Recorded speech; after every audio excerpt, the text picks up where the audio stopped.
Taigi mes šiandien pratęsėme mūsų studijas per laišką Kolosiečiams. Mes turėjome pertrauką, kalbėjome apie ištikimybę Dievui, Dievo ištikimybę mums ir ėjom per psalmės, paskui buvo konferencija, kurios centre buvo Jėzus ir tai yra labai labai svarbus dalykai, esminiai dalykai. Krikščionybės pagrindas yra Kristus. Ir eidame eilutę po eilutės arba po ištrauką iš apaštalo Pauliaus laiško Kolosiečiams, mes priėjome prie dar vienos vietos. Prisimenat, mes kalbėjome apie šeimą, apie tėvų vaikų santykius, vyro žmonos santykius. Ir mes priėjome prie ištrauką, 3 skyrius, nuo 22 iki 25 eilutės. Paskaitykime ją. Jūs vergai, visur ir visada pakluskite savo žemiškiams šeimininkams, ne dėl akių tarnaudami, kaip žmonėms patikti norėdami, bet iš tyros širdies bijodami Dievo. Ir ką tik darytumėte, darykite iš širdies kaip viešpačiui, o ne žmonėms, žinodami, kad iš viešpatės gausite palikimą kaip atlyginimą, nes jūs tarnaujate viešpačiui Kristui. O kas daro neteisybę, susilauks atlygio už tai, ką padarė ir nebus žiūrimo asmens. Pasimelskime. Mūsų dangiškasis Tėve, mes dėkojame, kad šį nuostabų rytą mes galime atverti tavo žodį ir mes meldžiame, kad tavo šventoji dvasia veiktų ir mes geriau suprastume tavo žodį, kad mes geriau pažintume tave ir kad viešpatie mūsų gyvenimai, kokius mes gyvename, jie patiktų tau. Viešpatie, mums reikia tavo malonės, mums reikia tavo veikimo ir mes prašome to per Jėzų Kristų. Amen. Bendrai šitą ištrauką, jeigu mes paimsime pirmus 2 žodžius, jūs vergai, jinai turbūt mums kelia tokį, kai kam šiurpą, kai kam nesupratimą, nes tema tokia labai kontroversiška, sudėtinga. Ir mūsų visuomenėje, kai mes gyvename ir tą vergystę, galima sakyti, kai kurie sako, jos nėra arba nėra paplitusi, mums sunku girdėti tos žodžius ir sunku suprasti, kaip čia taip. Apaštalas Paulius rašo, jūs vergai, pakluskite ir visa kita. Ir iš dalies tai yra todėl, kad mes turime tam tikrą įsivaizdavimą, o kas yra vergystė. Jeigu jūs ateitų ir paklaustų, papasakok man, kaip atrodo vergystė, ką jūs pasakytumėt? Pasakykit keli, kaip atrodo, kaip jūs įsivaizduojat vergystę, kas tai yra? Išnaudojimas, teisių neturėjimas, kito nuosavybė, neturi teisės į savo sprendimus, grandinės, nelaisvė,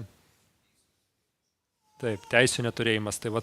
Tai yra tai, kaip mes įsivaizduojame vergystę. Ir mes ją dažnai įsivaizduojame kaip tokią brutalę, kuri yra paremta prekyba žmonėmis, pavyzdžiui, ten Afrikoje, kur nors pagrobę žmonės nugabena į Amerikos žemyną, ten didelė dalis laive miršta, kas nemiršta, tos parduoda kaip vergus ir jie grandinėse ten arba toj nelaisvėj, mušami, plakami, kur daug sadizmo, išnaudojimo visam gyvenimui, jie negali išsilaisvinti.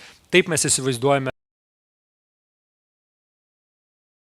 eilutės, jūs vergai. Mes galvojame, Pauliau, apie ką tu kalbi, kaip iš vis tu kalbi tokius dalykus. Nes iš tiesų, tai ta vergystė, kurią mes dabar apibūdiname, Dievas yra visiškai, tai yra visiškai smerktina vergystės forma, kur tarp kitko egzistuoja ir mūsų visuomenė, yra seksualinė, pavyzdžiui, vergovė, kur moteris pagrobiamas ir į seksualinę vergovę. Ir tai yra baisus dalykai ir Biblija kalba ne apie tai. Tas žodis vergystė, kuris panaudotas čia, arba tai, ką turi apaštalas Paulius ir ką kalba Biblija prieš tai, jeigu mes paimsime visą Senąjį, pavyzdžiui, testamentą ar visą kitą, yra kitokia vergystės forma. Vergystė forma, kuri yra savanoriška. Mums tai sunku suvokti, bet būdavo žmonės, kurie sako, aš neturiu pinigų, aš negaliu kaip pragyventi. Aš žinau, kad tai yra kitas žmogus, kuris kuris kažko užsijima, jis turi laukus, jis turi verslą, galim tai pasakyti mūsų terminais, o aš mirštu. Man reikia, kad kažkas mane išlaikytų. Ir aš pasiruošęs darbuotis, aš pasiruošęs dirbti ir žmonės parduodavę save į vergystę. Tam tikrą prasme sakydavo, aš turiu kažkaip gyventi. Aš negaliu pats to padaryti ir tais laikais nebūdavo, kada, sakykime, derliaus nėra, išmokama kompensacija ES. Jo? Arba ten kažkokias žmogus prarado darbą, jam pašalpa mokama. Jo, tais laikais taip nebūdavo. Žmonės, kurie netekdavo darbą ar buvo sunkiose aplinkybėse, jie turėjo daryti tokius sprendimus. Tai yra, jie buvo įsiskolinę, tarkim, paimdavo skolas, negalėdavo atiduoti, buvo priversti eiti pas kažką ir eiti vergystę. Vėlgi, tai buvo laikina, tai nebuvo visam gyvenimui. Pagal įstatymą, kuris buvo duotas, tai buvo laikinai. Pavyzdžiui, po 6 metų turėjo paleisti vergus Izraelyje. Ne tik, kad paleisti, turėjo dar duoti gausiai, sakykime, kažkokio atlygį. Išeitinę, galima taip pasakyti, išeitinę mūsų terminais. Kitaip tariant, nesako, tu, sakykime, tau buvo palaiminimas, tu daug gavai iš to, duok. Tai buvo vergystė, kuri gelbsti nuo skurdo, ir netgi buvo su draugiškais santykiais tarp šeimininko ir vergo. Mes vėliau apie tai pakalbėsim. Įdomu tai, kad įsivaizduokit, pats Paulius rašo jūs vergai. Ką tai gali reikšti? Tai gali reikšti, kad jie mokėjo skaityti, buvo išsilavinę vergai, jie buvo tikintieji, jie įtikėdavo, jie buvo bažnyčios dalimi. Ir tuo metu Romos imperijoje iš tikrųjų buvo vergai, kurie buvo, sakykime, auklėtojai vaikų, jie buvo mokytojai vaikų, jie buvo amatininkai, pavyzdžiui, kalviai ir visa kita. Tai buvo išsilavinę žmonės, kurie atlikdavo tiesiog tam tikrą darbą. Taip, jie neturėjo teisų, neturėjo laisvės, kaip turėjo kiti, bet tai nebuvo su grandinėm ten nuolat mušami ir visa kita. Ir jie galėjo skaityti šitos žodžius. Jie buvo bažnyčiai. Tarp kitko, ar galite pasakyti, prisiminti tiesiog dabar Biblijos veikėjus, garsius, kurie buvo vergais? Jozapas buvo vergas, Danielius buvo vergas, labai teisingai. Nehemijas buvo vergas. Ir kai mes skaitome apie jų gyvenimus, pavyzdžiui, Danielius buvo aukštas pareigūnas valstybėje. Jo, jis buvo vergas, bet jis, gyveno, gerai maitinosi ir jis buvo tarp tų, kuris buvo valdytojas vienoje ar kitoje teritorijoje. Arba Nehemijas, kuris buvo, galima sakyti, karaliaus draugas, nes jis buvo vyno pilstytojas, buvo patikimas žmogus. Jis turėjo patikrinti, kad karaliui kažkokiu nuodu ten į tą vyną neįpylė. Bet jis negalėjo, pavyzdžiui, paimti, pasakyti, viskas, aš važiuoju į Jeruzalę. Jis prašė leidimo. Ir jis gavo tą leidimą. Bet jis paskui grįžo, jis nesukilo prieš karalių, jis paskui dar kartą išleido. Tai yra, buvo, jau matot, visai kitoks supratimas, negu tais įsivaizdavimas, galbūt iš filmų daugiausiai, galbūt iš knygų, kurį mes turime, į ką, sakykime, tą vergystę pavirto. Ir šitie žmonės, jie yra tam tikras pavyzdys, apie ką Paulius kalba va šitose eilutėse. Jeigu mes skaitysime, prieš mūsų vaizdą turėtų būti Jozapas, Danielius, Nehemijas, kaip pavyzdžiai, kaip jie gyveno ir ką jie darė. Ir grįžtant prie tai, kokie buvo santykiai tarp šeimininkų ir vergų, jie galėjo būti labai geri, šilti, iki tokio lygio, kad pažiūrėkite, buvo atskiras potvarkis Toroje, kuris sakydavo, bet jeigu vergas aiškiai pasakys, aš myliu savo poną, savo žmoną ir savo vaikus, nenoriu išeiti laisvas. Tai jo ponas atves jį pas Dievą, atves prie durų ir durų taktos ir pergręš jam ausį kaltų, jis bus jo vergas visam laikui. Ar įsivaizduoti tokią situaciją, kad vergas sakytų, aš nenoriu būti laisvas. rūpina, aš turiu stabilumą, pas mus geri santykiai, mes kartu darbuojamės, atliekame darbus, mano šeima aprūpinta, apsaugota. Ko man ieškoti? Aš manau, kad daugelis nes neturim tokių darbų, kur mes pasakytume, mes visą gyvenimą norėtume čia dirbti ir va čia.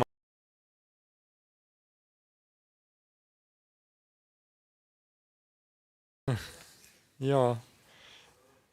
Tai va, tai mes matome, kad iš tikrųjų tie santykiai galėjo būti tokie.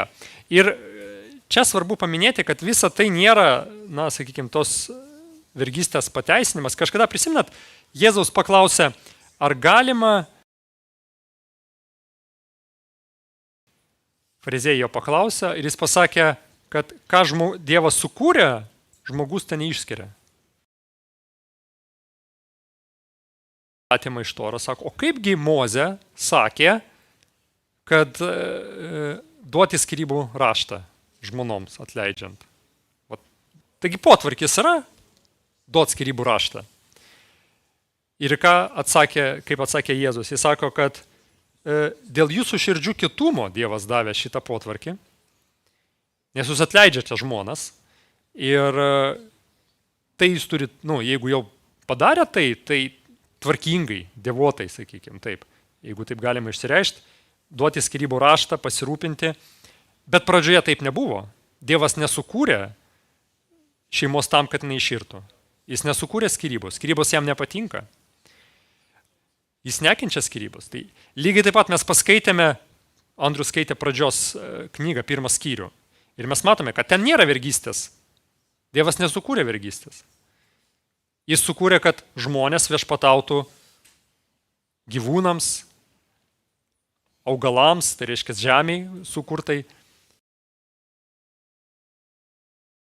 Per nuopolį, per įvairias aplinkybės žmonės sukūrė tokią santvarką.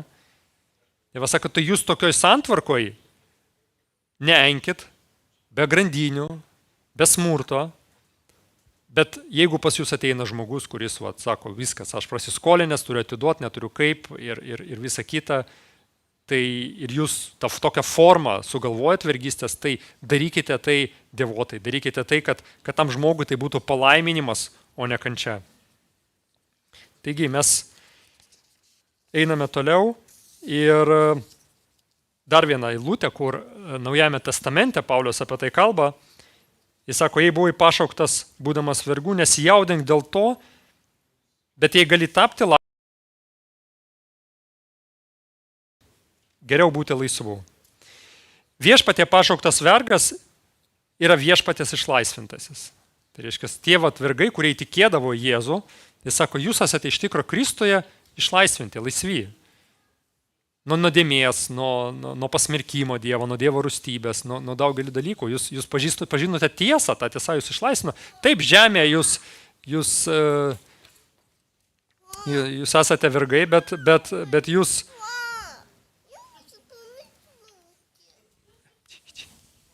Eik, nusiplauk. Eik. Tai va, tai... Toliau mes matome, skaito panašiai ir pašauktas laisvasis yra Kristaus vergas. Tai yra tie, kurie laisvi, kurie yra kartais šeimininkai arba dirbo tiesiog samdomą darbą. Kristuje jūs esate vergai, sako. Vergais. Todėl Biblija aiškiai pasisako, kad vergystė žmonėms tai nebuvo Dievo sumanymas.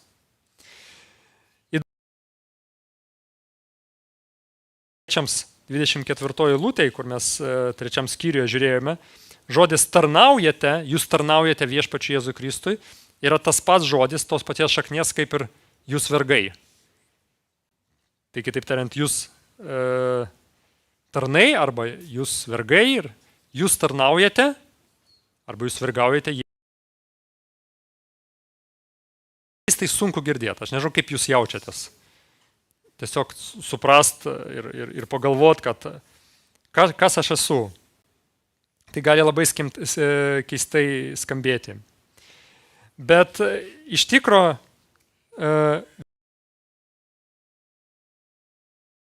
vergai. Kai kurie yra vergai savo geismų, savo nuodėmių, savo paklūsta šėtonui, to nesuvokdami. Ir įdomu tai, kad būtent šita vergystė ir nėra savanoriška.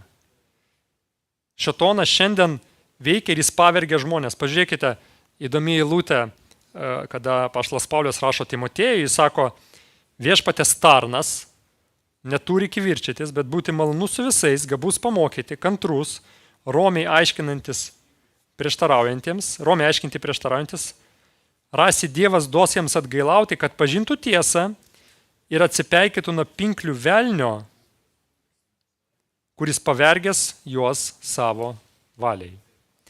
Ir šitas žodis pavergęs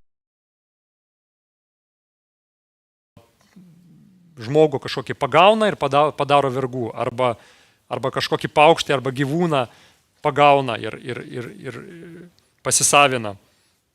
Tai vat panašiai parašyta velnias pavergęs savo valiai.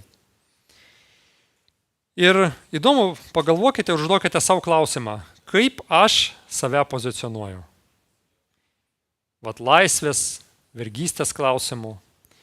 Yra žmonės, kurie save pozicionuoja šėtono tarnais. Labai aiškiai, labai tiesiogiai suvokia, ką jie daro. Ir aš tikiu, kad tarp mūsų tokių nėra. Aš labai norėčiau, kad kiekvienas iš čia esančių pasakytų, kad aš esu Jėzaus tarnas. Aš norėčiau būti tarnu. Taip man ne visą laiką gaunasi. Taip kartais būna susidvejinimas. Bet aš norėčiau būti Jėzaus tarnu. Bet gali būti žmonės, ir galbūt čia yra, arba kas klauso internetu, kurie sako, aš esu laisvas. Aš nesu nei šėtono tarnas, aš nesu nei Dievo tarnas, aš pats savo. Tai reiškia, aš niekam nepriklausau. Ir tai yra iliuzija. Nes būtent prisimenate, kada šėtonas sukilo prieš Dievą, jis sako, aš noriu būti kaip Dievas, aš noriu pakilti iki jo lygio, aš noriu būti nepriklausomas. Ir žmonėms jis pasiūlė tą patį, sako, jūs būsite kaip dievai. Kam jums Dievas? Jūs patys spręskite, kaip jūs gyvensite, kas yra gerai, kas yra blogai, gyvenkite dėl savęs, kaip galvojate.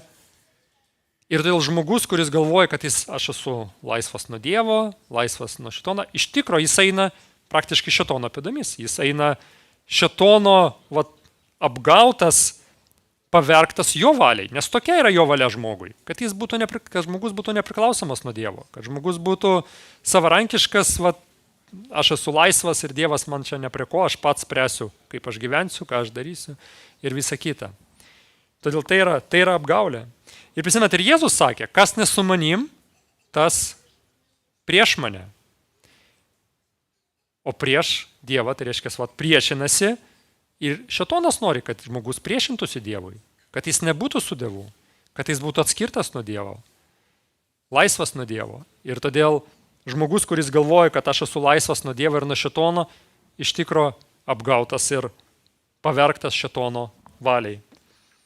Kažkada Paul Washeris, toks misionierius, pamokslininkas, jis sakė, kad įdomią frazę tokią siūlau pagalvoti, kad čia klaidą padariau, atsiprašau. Labiausiai pasaulyje yra laisviausias pasaulyje yra tas, kuris padaro save tobulo šeimininko vergu.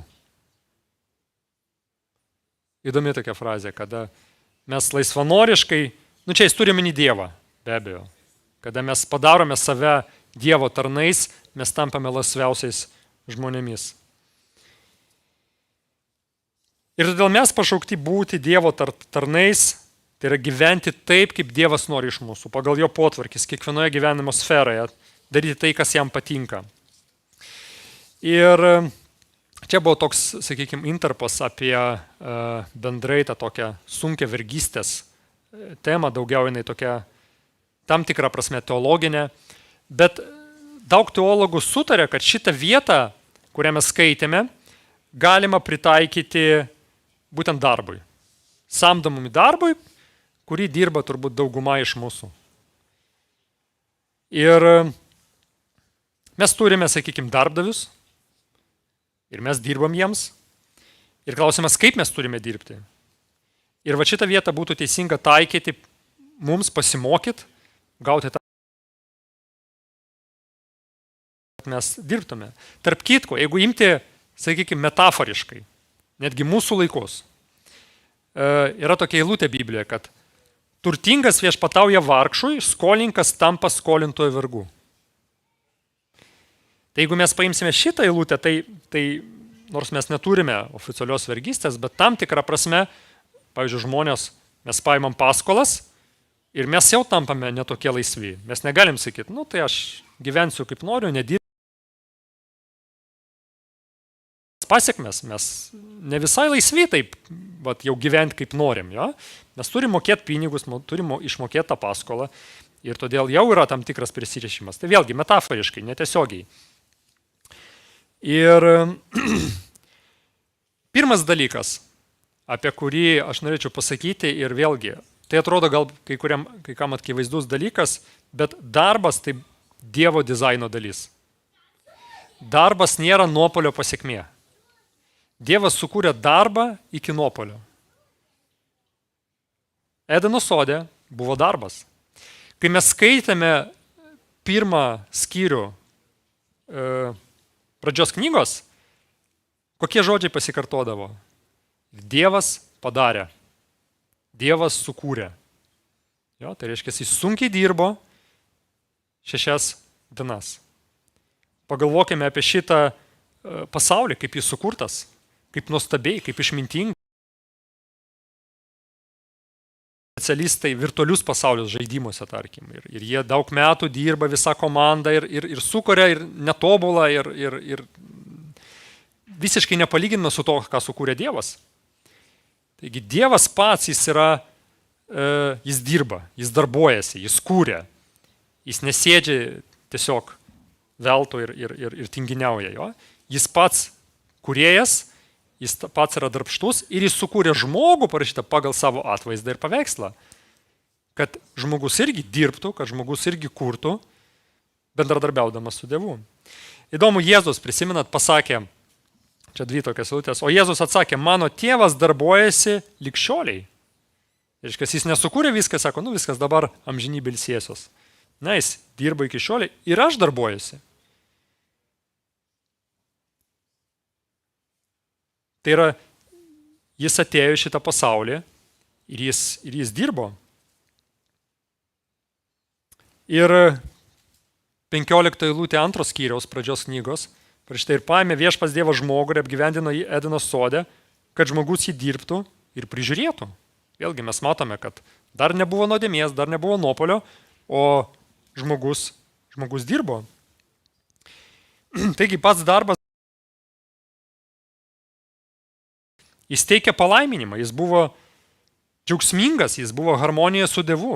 Tai yra darbas Edeno sode buvo kitoks, negu mes patiriam dabar. Ten nebuvo kliučių, jis buvo efektyvus, jis teikė džiaugsmą, jis buvo bendradarbiavimas su Dievu, jis buvo didžiulių palaiminimų, didžiulių džiaugsmų tiek Dievui, tiek žmogui. Ir lystėje darbas neišnyks. Tai yra, kada Jėzus ateis antrą kartą, jis nepanaikins darbo, jis sakys, nu viskas, dabar jau atidirbot, dabar ilsėsitės 1000 metų.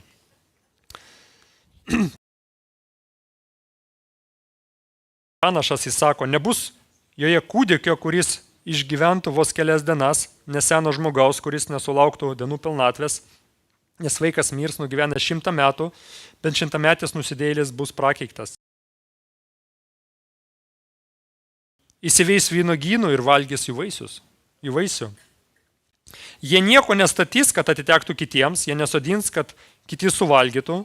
Mano žmonių amžius priliks medžio amžiui, gyvendami jie ilgai džiaugsi savo rankų darbais. Jie nedirbs vertui ir negimdys vargui. Jie ir jų vaikai bus viešpaties palaimintojo palikuonis. Prieš jiems šaukiant aš atsakysiu.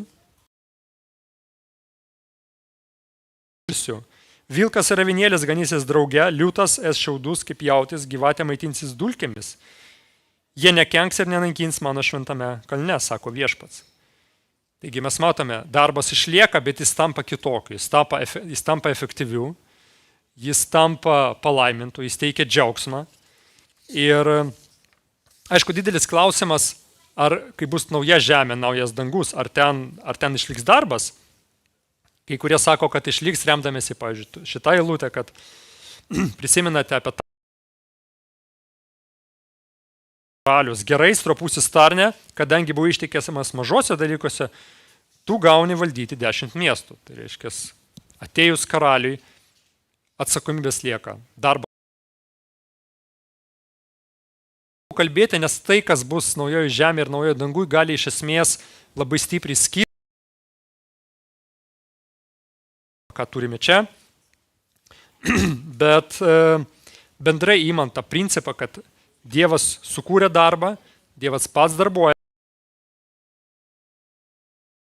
Iš esmės yra gerai, tikriausiai veda prie tai, kad mes turėsime kažką daryti amžinybėje, kad mes tiesiog nesėdėsim ant sofos, nieko neveikdami. Pagalvokite, aš tą patyriau, galbūt jūs patyrėte ir tą, kada nebūna darbo. At, pavyzdžiui, darbe yra laikas, nėra projektų, nėra ką veikti. Tai buvo daug sunkiau, negu kad to darbo yra per daug. Ir reikia suktis ir taip nespėjai kažkur įtampa, bet tu dirbi ir tu dieną pradirbi ir tu jauti pasitenkinimą. Aš dirbau, aš kažką padariau, aš atnešiau naudą, man yra gera. Negu kad prasidėti visą dieną, nieko neveikti, tada toks blogas jausmas. Tai mes matome, kad Dievas sukūrė darbą ir darbas iš tikrųjų yra gerai. Tačiau vėliau mes matome, Dievui sukūrus darbą atėjo nuodėmė. Ir atėjus nuodėmiai, parašyta, kadangi tu paklausėjai savo žmonos ir valgiai nuo medžio, apie kurį tau buvau įsakęs nevalgyk nuo jo, prakeikta bus žemė dėl tavęs. Vargdamas turėsi maitintis iš jos visą savo gyvenimą, erškėčius ir rūšnis net jau augins ir tu valgysi lauko augalus. Valgysi prakaitų uždirbtą duoną, kol sugrįši į žemę, iš kurios esi paimtas, esi dulkė ir dulkė vėl pavirsi. Taigi, po nuopuolio darbas tapo sunkiu. Prakaitų valgysi savo duoną. Ir tu dirbsi, tas darbas bus ne tai, kad sunkus, jis bus neefektyvus. Tu dirbsi, o žemė tau augins usnius ir erškėčius. Taigi, mes matome, ir mes tą patiriame, kad mes po darbo būnam nualinti, mums sunku dirbti, mes būnam labai pavargę ir mes norėtume padaryti suplanavę dieną, kad mes padarysim tą ir tą, o kaip visada išeina kažkokie nenumatyti dalykai ir mes padarom tik tai mažą dalį to galbūt, kur suplanavome. Ir mums tai sunku, mes patiriam tą kančią dėl to. Bet tada, pavyzdžiui, aš kai tai jaučiuosi, žinot ką, aš tau sakau, Dieve, ačiū tau, Biblija yra teisi. Biblija sako tiesą. Taip ir turi būti. Jeigu aš taip jaučiuosi, aš paskaitau ar prisimenu šitas eilutės, sakau, tai viskas normalu, yra prakeikimas, Biblija sako tiesą. Mes turime priimti tai, pripažinti tai, kaip angliškai sako, face it. Toks yra darbas. Darbas yra per sunkumas. Ir aš, pavyzdžiui, savo dažnai skaitau tokias eilutės, kai būnu pavargęs, kai būna sunku. Apaštalas Paulius, nes šita problema buvo pas tesalonikiečius, jie buvo linkę į tinginystę ir jis jiems sako, jūs patys žinote, kaip reikia sekti mumis, mesgi pas jūs nesielgėme nederamai ir nevalgėme kieno nors duonos dykai, bet sunkiai triūsdami darbavomės dieną ir naktį, kad tik neapsunkintume nei vieno iš jūsų. Ir ne todėl, kad neturime teisės, bet norime būti jums pavyzdžių, kad sektumėte mumis. Tai yra, jie sunkiai dirbo, jie sunkiai darbavosi ir einant toliau, žmonės paprastai, kai yra sunkumai, aš mėgstu sakyti, kaip šviesa ieško arčiausio kelio, taip ir žmonės ieško, kur nusisukti nuo to, kas jiems kelia nepatogumus, įtampą, kančią, sunkumus. Tai labai dažnai būna, kad kadangi darbas būna toks neefektyvus, būna su klaidom, būna sunkus, žmonės linkę kažkaip išvengti jo. pagal savo nuodėmingumą linkia išvengti to prakeiksmo, linkia išvengti darbo ir mažiau padirbėti, padinginiauti. Sako, kuo daugiau dirbsi, tuo daugiau klaidų bus, tuo daugiau viršininkas man sakys, kad blogai, tai aš kuo mažiau dirbsiu tada. Arba kažkas sako, taip sakant, nepavagia iš darbo, pavagia iš savęs, tai reikia kažką išnešti, reikia kažkur numuilinti. Taip žmonės sako, čia žmonių posakis. Čia aišku eina iš tarybinių gal laikų, bet ir žmogaus prigimtis tokia. Darbdaviai būna, kurie engia žmonės, kurie išnaudoja, kurie linkia nesumokėti pinigų, kiek buvo atlikta, kad kuo daugiau užsidirbti ir panašiai. Sako, jeigu tu išeisi, čia 10 žmonių dar stovi į tavo vietą, tai jeigu nenori, nedirbk. Tai godumas, materializmas, tinginystė, daug darbė siekis. Čia yra labai populiaru. Žmonės nori dirbti mažai arba nedirbti visai, o gal daug. Aš nežinau, ar tai tiesa, bet kažkas paskelbė, kad sukūrė su dirbtiniu intelektu galbūt nuotraukos, videos, neegzistuojančios moters, kurie yra influenceriai ir parduoda tam tikras makiažo priemonės ir visą kitą ir patalpina internetą ir jinai uždirba pinigus. Jis sako, aš nieko neveikiu, tik sukuriu su dirbtiniu intelektu kažką. Ir man vis tik klausimą, kokią vertę tai neša žmonijai, kokią vertę tai neša apskritai. Ir bendrai, kalbant apie darbą, dar grįžtant šiek tiek prie tos temos, vėlgi, susijęs su tai, būna žmonės, kurie sako, aš pašalpą gaunu ir kam man dirbti? Aš gaunu pašalpą, aš nenoriu darbuotis, aš nenoriu, bet klausimas, kaip tai atspindi Dievo charakterį, kuris dirba, kuris Jėzus atėjo tam, kad dirbtų. Įsivaizduokit, Jėzus ateitų šiais laikais ir sakytų, aš nei gydysiu, nei pranašausiu, nei nieko. Man pašalpą moka, aš savo gyvenu ramiai.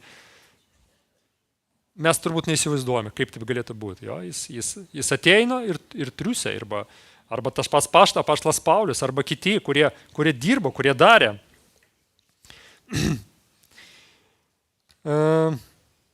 Ir pagundimas nedirbti arba nusukti kažką yra labai labai didelis. Aš prisimenu, kai aš įtikėjau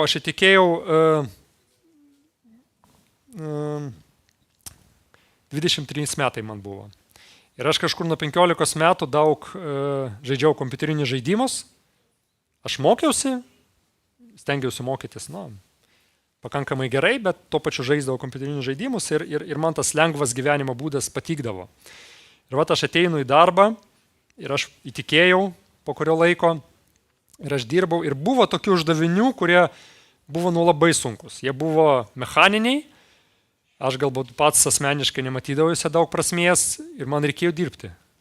Ir to darbo buvo labai daug. Ir aš ateinu ir mane vidai viskas plyšta, aš nenoriu tiesiog dirbti. Tiesiog nenoriu. Ir aš nueidavau, užsiržgindavau tualetę ir ten 5 minutės ar kiek melsdavausi ir sakau, Dieve, duok man jėgų, duok man stropumą, aš negaliu, aš žinau, kad aš turiu, aš žinau, kad tu nori, jog aš dirbčiau. Dirbčiau stropiai, dirbčiau sąžiningai, o aš negaliu, man reikia tavo pagalbos. Ir aš taip melsdavausi, eidavau ir dirbdavau. Vėl melsdavausi, eidavau ir dirbdavau. Ir Dievas laimėdavo ir padėdavo. Bet pagundimas gali būti labai labai labai stiprus. Ir tada žmonės, bet paprastai taip nebūna, pagalvokite, kaip kada, darbdaviai irgi yra protingi, jie taiso kameras, kompiuteris taiso kažkokią įrangą, kuri seka, kaip žmogus dirba, kažkas stebi, nes kai stebi, tada jau, tenka dirbti žmogui, jau tada auditas kažkoks yra. Tai ir jeigu mes pažiūrėsime apie tai, ką kalba Dievas šitoje vietoje, pažiūrėkite, jeigu mes paskaitysime 22-23 eilutės, parašyta, jūs vergai visur visada pakluskite savo žemiškiams šeimininkams, tai reiškia, jūs dirbkite nuoširdžiai atsidavus, ne dėl akių tarnaudami, arba ne tik tada, kai vaizdo kamera stebi. Kaip žmonėms patikti norėdami. Vat. Nu, kol mane stebi, aš gerai dirbsiu, kad mane pagirtų paskui. Bet kai nestebi, tai aš ir nedirbu. Bet iš tyros širdies bijodami Dievo. Ir ką tik darytume, darykite iš širdies kaip viešpačiui, o ne žmonėms. Taigi, krikščionybė ir Dievas per apaštalą Paulių čia jis iškelia visai kitokį lygį žmogaus darbą. Vėlgi, čia svarbu paminėti, kad tas paklusnumas, jis turi būti Dievo potvarkio rėmuose. Tai neapima kažkokią nusikalstamą veiklą, tai neapima kažkokią melą ir taip toliau, bet tai visa tai, ką mes darome ir tas paklusnumas žmonėms turi būti, kaip kažkada sakė apaštalai, kad Dievui reikia paklusti labiau negu žmonėms. Bet Biblija kalba, kad krikščionis turi darbuotis ne žmonių akivaizdoje, bet Dievo akivaizdoje. Ir vėlgi įdomu tai, kad žmonės sako, padariau kaip savo. Girdėjo tokį posakį? Vat kaip savo padariau. Tai čia yra dar aukštesnė, aukštesnis lygis, kur ne kaip savo padariau, bet kaip Dievui padariau. Va toks turi būti mūsų kaip krikščionių darbo etika. Aš dirbu kaip Dievui. Va Dievas priiminės mano rezultatus. Va taip aš noriu dirbti, kad Dievas pažiūrėtų ir pasakytų, o Dievas viską mato. O Dievas viską žino. Kažkas stebėtų. Stebi, nestebi, man nesvarbu. Aš darau kaip Dievui, nes aš žinau, kad Dievas mato mane. Ir aš darau atsidavęs, iš meilės jam. Ir tai yra tai, ko moko šita vieta. Darykite iš širdies kaip viešpačiui. Ir ne tik tai, ne tik bet kokį darbą, kurį mes darome, arba galbūt tarnystėje, arba namuose, arba kažką, daryti iš širdies kaip viešpačiui.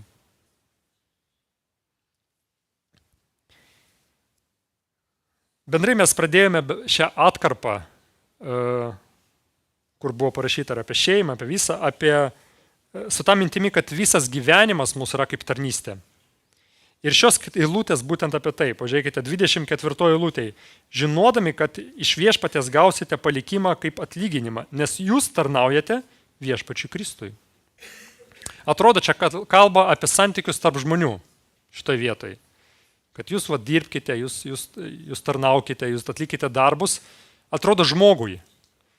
Bet paskui jis sako, jūs tarnaujate viešpačiui Jėzų Kristui. Tai reiškia, netgi eidamas į darbą, darydamas kažką gero, žmogus, darydamas tai Dievo akivaizdoje, ne kaip žmonės turi, bet kaip Dievui. Dievas sako, tu tarnauji man. Tu darai taip, kaip aš tave mokau. Tu darai taip, kaip man patinka.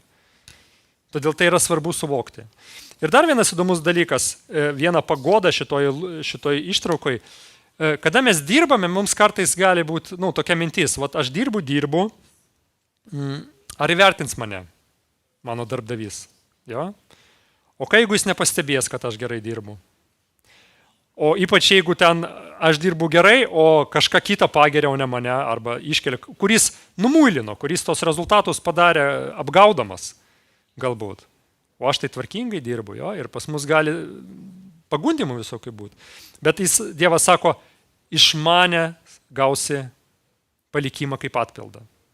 Aš matau, kaip tu gyveni.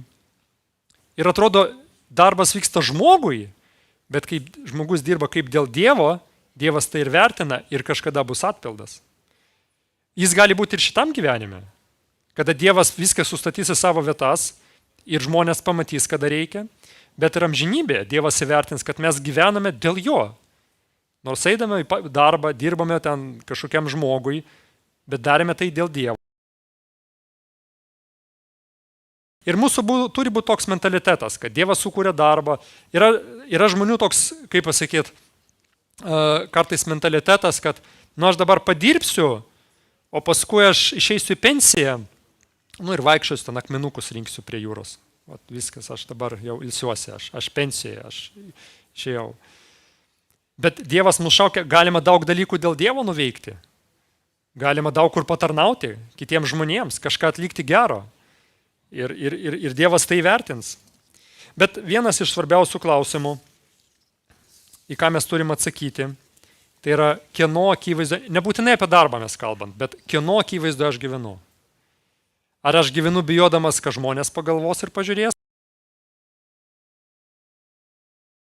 Ar aš gyvenu žmonių akivaizdoje, ar aš gyvenu Dievo akivaizdoje? Tai yra labai svarbus klausimas, kuris pritaikomas ne tik šitoje vietoje, bet ir bendrai. Dar vienas dalykas, kada mes priimame šitos dalykus, tas tiesas apie darbą, apie nuopolį, kad bus sunku ir visą tai, ką sako Dievas, kada mes paklūstame Dievui, mes pradedame šviesti šitame pasaulyje, nes pasaulis taip negyvena. Žmonės pastebės. Aš kažkada prisimenu, aš įtikėjau, pradėjau dirbti, stengiausi, tarp kitko, kai aš mokiausi, aš pirmą savo magistratūrą supratau, kad aš su darbu negaliu suderinti, reikia daug mokytis, aš mečiau. Tada man draugas sako, tu tokį kitą magistratūrą. Ten iš vis mažai reikia daryti, ten nuotoliniu būdu, ten, žodžiu. Aš, super. Ir aš, pradėdamas studijuoti toj magistratūrą, aš įtikėjau. Ir mano požiūris visai pasikeitė. Ir aš pradėjau mokytis, aš pradėjau ir darbe pradėjau irgi dirbti visai kitaip, stengdamasis nuoširdžiai kaip dėl Dievo.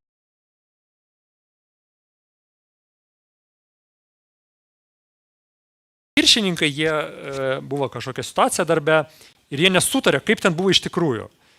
Ir vienas sako, gerai, pasikvieskim Jurijų, jis visą laiką pasakys tiesą. Manus šokas, bet reiškia, žmonės pastebi. Žmonės pastebi, kaip mes dirbam, žmonės pastebi, kaip mes elgiamės. Ir tai yra, mes galime arba papuošti Evangeliją, arba mes galime ją kaip tik padaryti žmonėms nepriimtiną, atstumti žmonės savo gyvenimu. Mes galime arba šviesti, arba ne. Ir vėliau aš supratau, kad aš turiu, taip kaip aš gyvenu, aš paskui pradėjau kalbėti daugiau apie Jėzų. Ir žmonės, kai kurie daugiau, kai kurie ginčiasi, kai kurie klausėsi, bet būtent mano pastangos, sakykime, iš Dievo malonės, nes jis tai mane pakeitė, ne aš pats toks. Jis man davė jėgų, bet jis visą tai naudoja, kad aš galėčiau kalbėti apie Jėzų, galėčiau ten, Biblijas padovanoti savo kolegoms ir visą kitą. Tai atveria tarsi tas durys kalbėti ir žmonės labiau klausosi. Taigi, tai yra vienas iš dar tokių dalykų. Ir toliau čia kalbama vėliau apie tai, kad 20.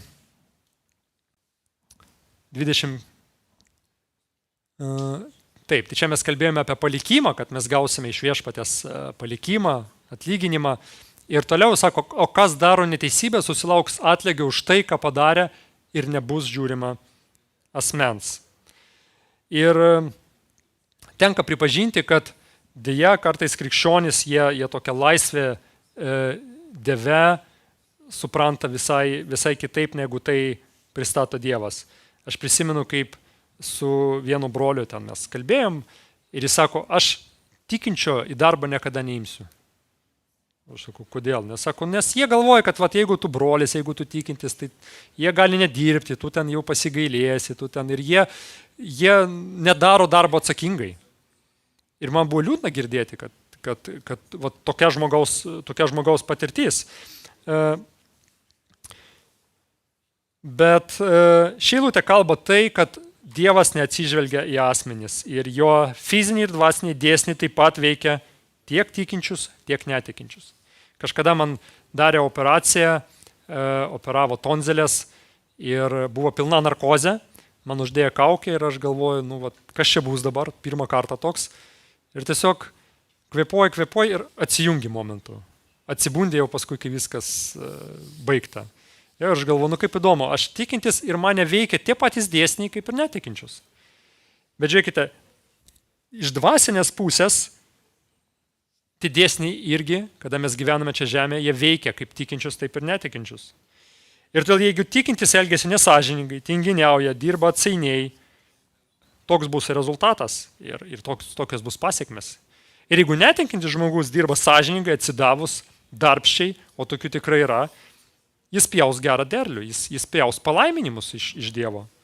Pažiūrėkite, yra daug eilučių, kurias kalba apie tai. Pavyzdžiui, tinginčio ranka ranka daro žmogų vargšą, o darbščio ranka turtus kaupia. Taigi tai yra tam tikras principas, kuris jis veiks tik tikintiem, tik netikintiems. Jeigu tikintis sakys, Dievas mane dabar laimins dėl to, kad aš tikiu tiek į Jėzų, tai aš ten būsiu turtingas, būsiu ten, taip vadinama klestėjimo evangelija, viskas dabar. Aš jo vaikas, tai jis dabar savo vaikui ten turtus žers. Ne? Ranka turtus kaupia, tai reikia dirbti, reikia sunkiai dirbti, reikia mokytis. Aš stengiuosi neteisti, bet mane sąžiningai stebina, kada, nors aš irgi toks buvau iš tikro, tam tikrą prasme, kai, žinot, būna tokios salelės ir aš einu ir matau ten, kažkoks jauni žmonės pardavinėja ten dekliukus telefonų, ten visokius aksesuarus, ir sėdi ten su kažko čiatina nuolat, kažkokius ten filmukus žiūri ir ten per Instagramą dar kažkur. Ir aš galvoju, taigi geras laikas yra paskaityti kokią knygą, išmokti kalbą, išmokti kažkokį amatą ir išeiti iš tos salelės.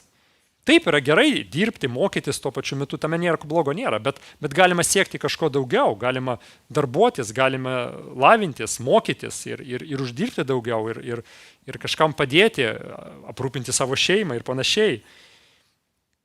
Pasakyti, kiekvienas darbas atneša pelną, o vien kalbos veda į skurdą. Vėlgi, tai yra bendras principas. Nedorėlio uždarbis apgaulingas, o teisiojo atlygis yra tikras. Vėlgi, visą tai mato Dievas ir nėra skirtumo šitoje vietoje, ar tikintis ar ne. Ir Dievas vėlgi per apaštalą Paulį mūsų tai primena, kad nebus žiūrima asmens, nebus žiūrima, ar ten žmogus skelbėsi, kad jis pažįsta Jėzų, ar skelbėsi, kad bus tam tikros pasiekmes. Ir einant prie išvadų, aš norėčiau šiek tiek, kadangi buvo daug kalbama apie darbą, apie tos dalykus, aš norėčiau kažkada prieš pradedant šitą seriją, aš paklausiau klausimų bendrai apie tai, ką jūs priskirtumėte tarnystei Dievui, arba kas iš šitų dalykų gali būti tarnystė Dievui. Ir šiek tiek bus, aš žinau, galbūt jau pavargėt, čia užtruko šiek tiek ilgiau, bet aš kviesiu kelt rankas, šiek tiek interaktyvumo. Aš noriu patikrinti, ar ne veltui mes su Styvu pamokslavom, kiek sekmadienio. Ką jūs įvardintume, ar tai yra tarnystė Dievui? Tikintysis liudija savo draugui apie Kristų ir jo išganančią auką. Ar tai yra tarnystė Dievui? Taip. Bažnyčios narys aukoja 10 sekmadienio pamaldose. Ar tai yra tarnystė Dievui? Vienas brolis paida kitam sutaisyti automobilį. Sesuo Kristuje skambina savo draugę iš bažnyčios, kad padrasintų ją dėl sudėtingų santykių su artimaisiais. Amen. Tikintysis eina dirbti į baldų gamyklą. Ačiū Dievui, praeitą kartą buvo mažiau prieš pamokslus. Tai reiškia, kažkiek buvo naudos ir įtikinau, kad dirbdamas kaip Dievui, Dievas sako, jūs tarnaujate viešpačiui Jėzų Kristui. Gerai, toliau. Tėvas moko savo mažą sūnų dėkoti žmonėms, kai jie dovanoja dovanas ar ko nors pavaišina. Mama keičia sausgyslę savo 3 mėnesių dukrai. Ar tai yra tarnystė Dievui? Ne?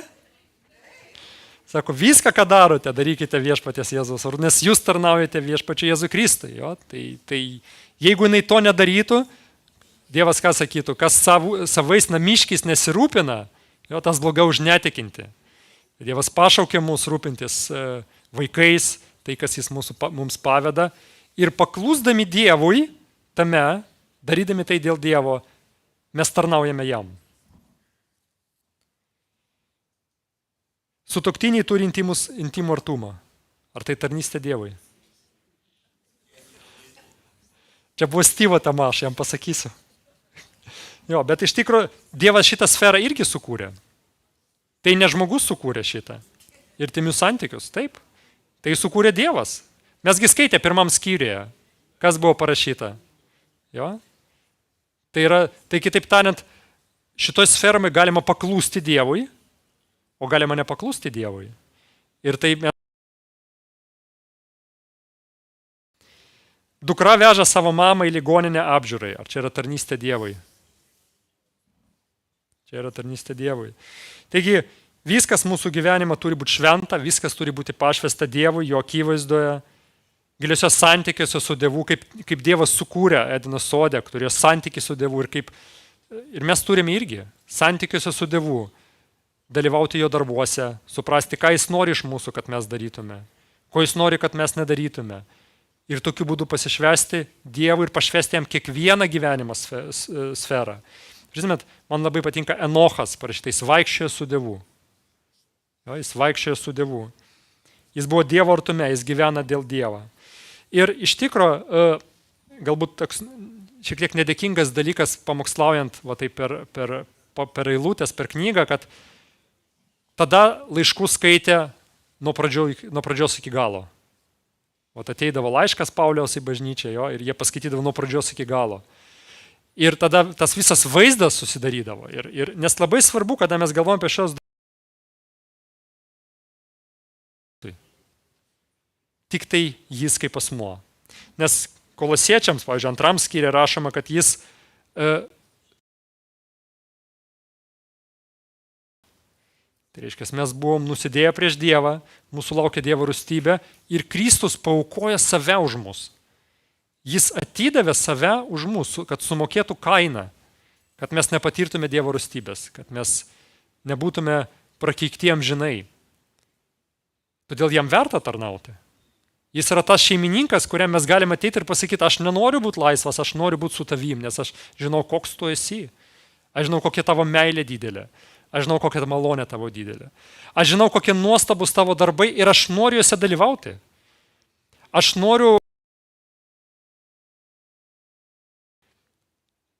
noriu skelbti nuostabę Evangelijos žinią.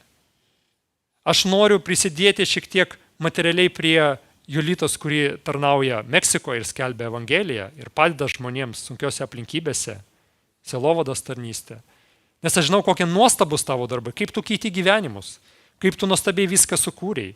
Aš noriu būti kartu su tavimi, aš noriu, kad visas mano gyvenimas, visos gyvenimo sferos būtų pašvestos tau. Tai yra palaiminimas, tai yra pats geriausias gyvenimas, kuris tik gali būti. Ir be to Dievas sako, kad kaip palikimą jūs gausite atpildą, nes jūs tarnaujate viešpačiui Jėzui Kristui. Tai būkime mes palaiminti, tarnaudami vis labiau visose gyvenimo sferose mūsų viešpačiui Jėzui Kristui. Amen. Dabar pasimelskime. Mūsų dangiškasis Tėve, mes dėkojame tau už viską, mes dėkojame, kad tavo žodis yra pamokantis, padrasinantis, nukreipiantis viešpate.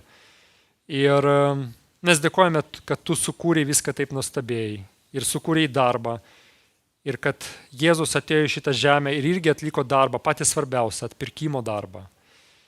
Ir viešpatie, šiandien mes galime būti per tai laisvi nuo pasmerkimo, laisvi nuo prakeikimo, nuo nuodėmės, nuo tavo rūstybės viešpatie per Jėzų Kristų ir tuo pačiu laisvi gyventi dėl tavęs, tarnauti tavo viešpatie. Mokyk mus to, padėk mums turėti tą teisingą suvokimą apie savo gyvenimą, kad mes turime būti tavo tarnais. Mes, viešpatie, turime pripažinti, kad ne visada savo gyvenimuose mes įstengiame gyventi taip, kaip tu nori.